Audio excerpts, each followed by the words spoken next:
Delightful day to all of the distinguished committee members, children, adults, and NGOs that are joining us now.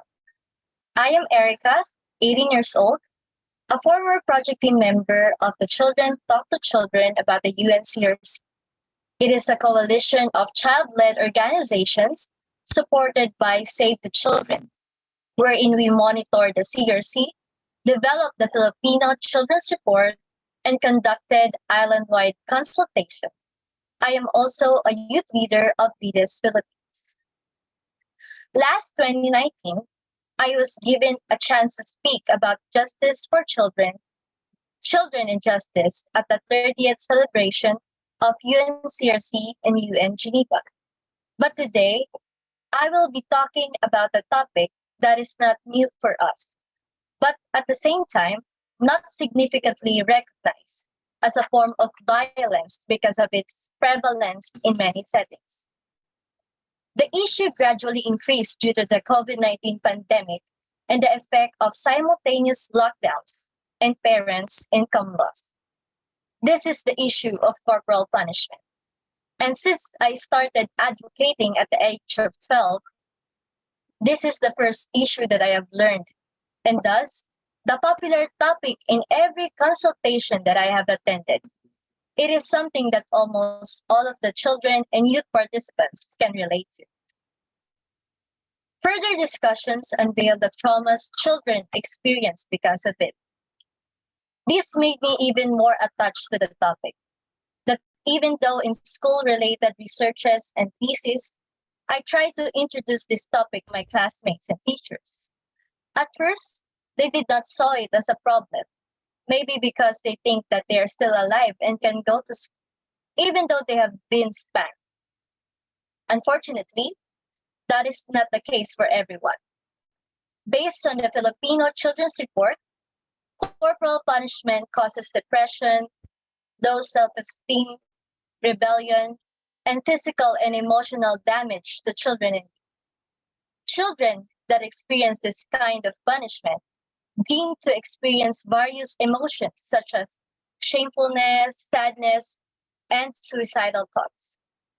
I am one of the many witnesses on how different NGOs in the Philippines tried to lobby and campaign to pass the Philippine Anti-Corporal Punishment Law.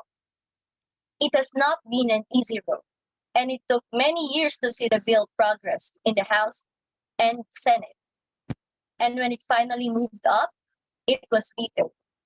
The vetoed bill caused heartbreak to us and for all of those who worked for the passage of it. Nevertheless, I believe that because of the campaigns and lobbying about this issue, the perspective of adults and parents slowly changed throughout the years. Now, it isn't just a mere form of discipline that we can turn a blind eye to. Rather, a discipline that tramples and degrades the child's ratified by our country. There is more that we can do. The fight for equal protection of children and adults should still be carried out despite of this. If we cannot discipline an adult using violence, so should it be for the children. As mentioned in the Universal Human Rights, we are all born free and equal. The tradition of violence has been passed down from generation to generation, and this should be stopped now and redefined. In contemporary times, we should promote a discipline that would treat the children equal to adults, and that is what we call the positive discipline. Debunking the preconceived notions of positive discipline, this type is not a discipline that would allow children to disrespect their parents or be entitled to do whatever they want and not have the rules for themselves.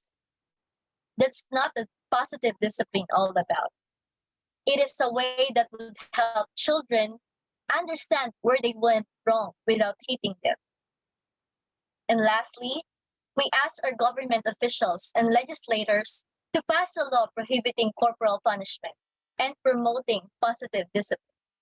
We want to remind you about the commitments you have made about this issue and how it was included in the Philippine Plan of Action to End Violence Against Children.